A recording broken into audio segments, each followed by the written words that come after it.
What's up, everybody? Welcome back to another movie review. Today I'm talking a little bit more family friendly movie than the one that came out earlier today, and this would be 2001's Monsters Inc.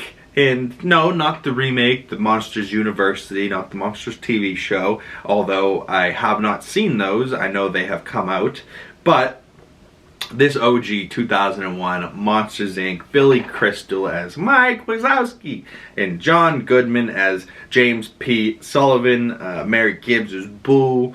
This movie is phenomenal, really. You know, like it holds up really well. There are some parts that you're like, yeah, I don't know if that holds up very well, and just mostly animation stuff. Like, technology's come a long way that it could look better, but hey, just for the time and how many years it's been, I mean, what are we talking, 23-year-old movie? This movie still looks pretty damn well, and it's mostly the voice acting that does this movie so good. Like, Billy Crystal and John Goodman really have like heart-to-hearts in this, and Billy Crystal as Mike Wazowski is really phenomenal, like phenomenal. But John Goodman, I've always just loved his voice, and James P. Sullivan's always been my boy. But like, he's just this giant blue fluffy carpet with purple spots and horns, and he's running around with a green beach ball, you know? Like it's crazy that these two characters can end up being remotely interesting at all, let alone be some of my favorites in the Pixar world, you know what I mean? Like, absolutely nuts. But this was directed by Pete Docter. You might know him from things like, oh, I don't know, Up, Soul, Inside Out 1. He did the skit Mike's New Car, which I loved back in the day. That was such a hilarious skit. And it's only like 3 minutes, but it is really so funny seeing that skit. If you haven't, go check it out. But the things I truly remember the most about the Monsters Inc. is popping in the VHS tape when I was a kid, in the trailers, right? Like, you know how you play a movie, it always has trailers before the movie, just like going to the movie theaters.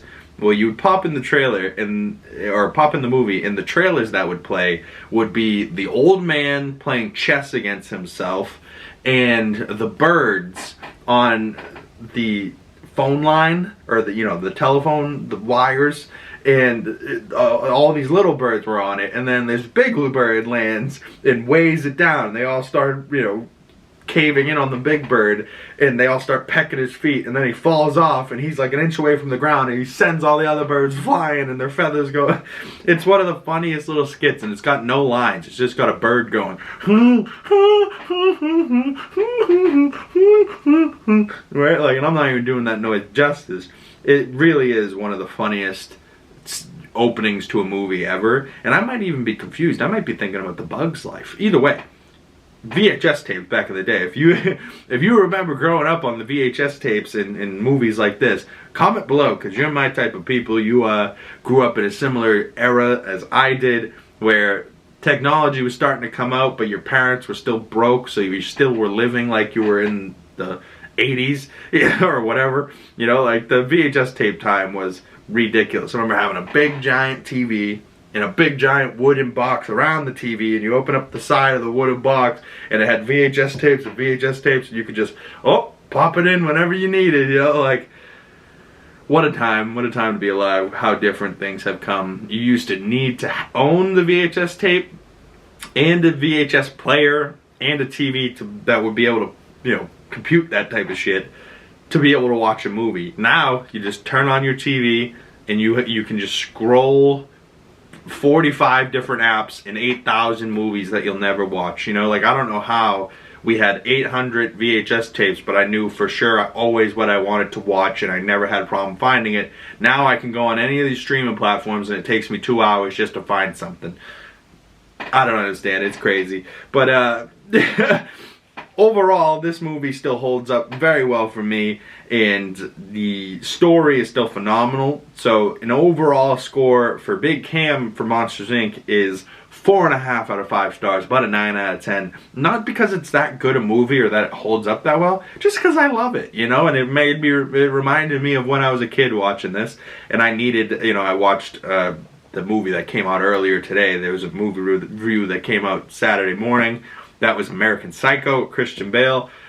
I watched that and I needed a real palate cleanser. I needed to change the vibe in the room a bit, you know what I mean? So I watched something nice, a Pixar movie like a Monsters Inc. You know, brought me back to my childhood. Hit even better this time. So 4.5 out of 5 stars, about a 9 out of 10. I stand by it. You can argue with me, but I really just wanted to give a score that reflects how much this movie meant to me as a kid and how much it still holds up and how much I still love it. So there's a score for Monsters Inc. I'd love to hear your scores down in the comment section below, and if you'd like to support the channel, the best way of doing that is commenting, liking this video, subscribing if you're new, hit that bell so you don't miss future videos. If you'd like to follow me on my other social medias, links for all those down in the description below. My name's Big Cam.